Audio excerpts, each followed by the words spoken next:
लगातार प्रदेश सरकार धर्मांतरण के खिलाफ कार्रवाई कर रही है। ऐसे लोगों पर लगातार गिरफ्तारियां उनकी की जा रही है, उनके ऊपर एक्शन लिया जा रहा है। लेकिन जिस तरीके से एक सीनियर आईएएस का जो वीडियो सामने आया, कानपुर के कमिश्नर रहते हुए जिस तरीके से अपने घर के भीतर बैठकर वो धर्मांतरण की बात कर रहे हैं, इस पर हम बात करेंगे। कानपुर से ही विधायक लंबे समय से चुने जा रहे हैं और वर्तमान में कैबिनेट मंत्री औद्योगिक विकास को देख रहे सतीश महाना जी। सर, एक सीनियर आईएएस का इस तरीके का वीडियो सामने आया है। देखिए, ये वीडियो जो सामने है ये गंभीर बात है और एक प्रामाणिक कार्यकर्ता के द्वारा ये वीडियो जारी किया गया है। माननीय मुख्यमंत्री जी ने स्वयं इसका संज्ञान लिया, उसके ऊपर उन्होंने एक जांच बिठाई है जिसमें एक वरिष्ठ अधिकारी लोग उसकी जांच करेंगे और समय सीमा के अंतर्गत उस जांच को देने के लिए कहा गया है।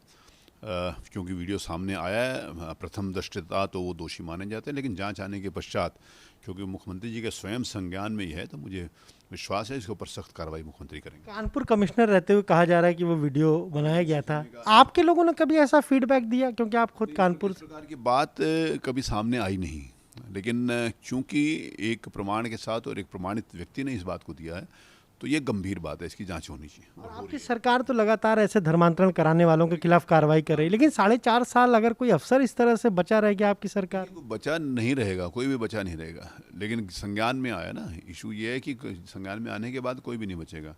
अब छुप कर लोग जो कर रहे थे उसकी भी एक जानकारी होने के बाद वो किया जाता है, लेकिन कहीं ना कहीं उन्होंने अगर उन्होंने किया है तो उन्होंने उस कुर्सी का भी मतलब उसको कटघरे में खड़ा करने का प्रयास किया जिस पद के ऊपर वो बैठे थे। ये भी एक बहुत गंभीर बात। हम सब लोग एक इंस्टीट्यूशनल पदों के ऊपर बैठे हुए हैं, उसमें हमारी संवैधानिक जिम्मेवारियां भी हैं और उन संवैधानिक जिम्मेवारियों को इतर अगर हमने कोई काम करना है उस कुर्सी के नाते से तो हम उसको छोड़ दें। अगर इनको करना था, मैं इसलिए कह रहा हूँ, फिर इस बात को रिपीट कर रहा हूँ कि जांच में सारी बातें सामने आएंगी। अगर जांच प्रमाणित होती है तो अगर इनको करना था तो अपना पद के ऊपर छोड़ के ये सारा काम करें, लेकिन उस पद के ऊपर रहते हुए इसकी इजाज़त किसी भी प्रकार की किसी को भी नहीं होनी चाहिए, चाहे किसी भी धर्म का हो और किसी भी नहीं। अब अगर जांच में मान लीजिए सामने आता है, तथ्य सही पाया तो क्या टर्मिनेट भी किया जाएगा इनको? ये मुख्यमंत्री जी के ज्यूरिसडिक्शन का अधिकार क्षेत्र है, वो मुख्यमंत्री जी इसके ऊपर निर्णय करेंगे। चुनाव बेहद करीब। हम देख रहे हैं प्रियंका गांधी वाड्रा आई हुई हैं यूपी, तीसरा दिन है आज उनके दौरे का। अखिलेश यादव आज कन्नौज जा रहे हैं।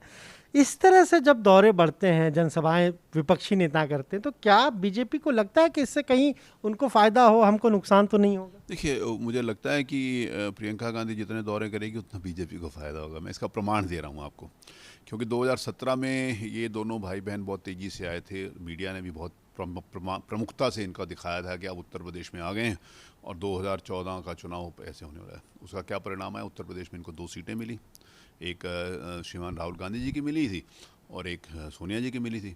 फिर उन्होंने और मेहनत की, भाई बहन ने और मेहनत करके उन्होंने गठबंधन किया। तो जब गठबंधन किया और ज़्यादा मेहनत करी दोनों भाई बहनों, तो 2 से घटकर 1 सीट रहेगी, सिर्फ रायबरेली रहेगी। वो अमेठी की भी हार गए।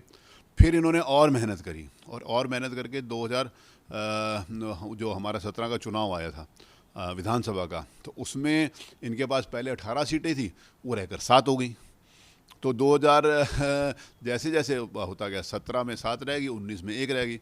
तो ये जनता जान चुकी है कि ये अपना पर्यटन करने के लिए, अपना टाइम बिताने के लिए यहाँ पर आते हैं। इनके पास ना कोई नीतियाँ हैं और मुझे तो इस बात का आश्चर्य है इनके पास कार्यकर्ता भी नहीं है। इनको टिकट कौन लेगा उसके लिए भी एप्लीकेशन मांगने की जरूरत हुई। एक संगठन के सिस्टम से, जहाँ पर एक राष्ट्रीय मतलब पूर्व से पश्चिम तक, उत्तर से दक्षिण तक राज करने वाली एक राजनीतिक दलों को टिकट कौन मांग रहा है, उनका कौन प्रत्याशी हो सकता है, ये जानकारी उनसे 11,000 रुपये की रसीद कटवा कर लेंगे तो इससे गंभीर बात क्या हो सकती है? इसका मतलब है कि इस पार्टी को ये भी नहीं मालूम कि इसका कौन प्रत्याशी चुनाव लड़ने की स्थिति में है। लड़ पाएगा कि नहीं लड़ पाएगा अलग बात है, कौन लड़ने की स्थिति में ये भी नहीं मालूम। तो जो अपना जनाधार इतना भी खो चुके हैं कि उनको प्रत्याशी के बारे में भी जानकारी करने के लिए चंदा लेना पड़ रहा है, तो उस पार्टी के बारे में अब मैं क्या कहूँ। ये आपके लिए लकी हैं, आप तो कह रहे हैं जितना आएंगी वो। नहीं, मेरे लिए लकी नहीं है, अपने लिए अनलकी है मुझे लगता है। क्योंकि जैसे किसी ने कहा कि मतलब 98% कांग्रेसी चाहते हैं कि श्रीमान राहुल गांधी कांग्रेस के अध्यक्ष बने, यहाँ तो 100% हम लोग चाहते हैं कि वो अध्यक्ष उसके बने रहें। सर, एक सवाल ये है कि जिस तरीके से अगर हम बात करें उत्तर प्रदेश की चुनाव जो बेहद करीब चल रहे हैं, ऐसे में समाजवादी पार्टी के एक विधायक ने एक विवादित बयान दिया, अबरार अहमद। उन्होंने कहा कि हमको ब्राह्मण, ठाकुर, इनका वोट नहीं चाहिए। देखिए, वो मिल भी नहीं रहा, उनको किसी का भी वोट नहीं मिल रहा। उनको चाहिए क्या? नहीं, उनको मिल नहीं रहा। आज जो समाज, जैसे आपने बोला, एक समाजवादी पार्टी के माननीय विधायक ने ये कहा कि हमारे को ब्राह्मण, ठाकुर और इन लोगों का वोट चाहिए नहीं, वैसे भी उनको नहीं मिलता तो आगे भी नहीं मिलेगा। तो जो मिल ही नहीं रहा उसको लिए मांगने के लिए उनको आवश्यकता नहीं। आज जो उनकी पार्टी के नेता हैं, जो सांसद हैं, जो संवैधानिक पदों के सांसद, एक संवैधानिक पद के ऊपर बैठे हुए लोग हैं, वो जिस समय तालिबान और तालिबानी मानसिकता का समर्थन करते हैं, तो इस बात से कल्पना की जा सकती है ना, लोगों को पता है कि इनकी क्या सोच है।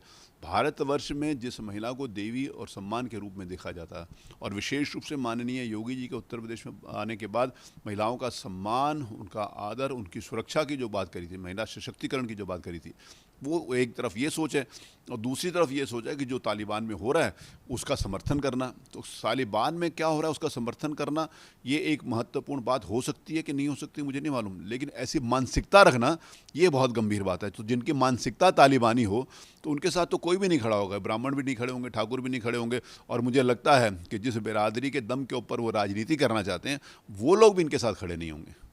सर, एक सवाल यह है कि बीजेपी संगठन कहा जा रहा है कि इस बार 150 विधायकों के टिकट काटेगी, जिनकी जनता के बीच लोकप्रियता नहीं है, जो 70 साल से ऊपर के हैं, गंभीर रूप से बीमार हैं, और जो सरकार के या पार्टी के संगठन के कामों में रुचि नहीं दिखाते हैं। ये निर्णय करना पार्टी का काम है, पार्लियामेंट्री बोर्ड का काम है।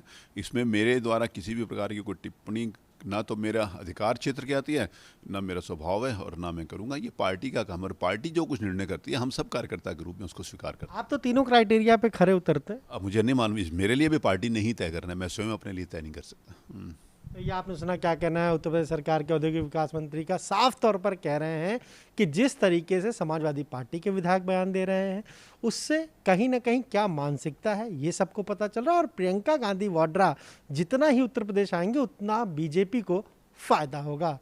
कैमरा जितेंद्र के साथ अनुभव शुक्ला, एपी गंगा, लखनऊ।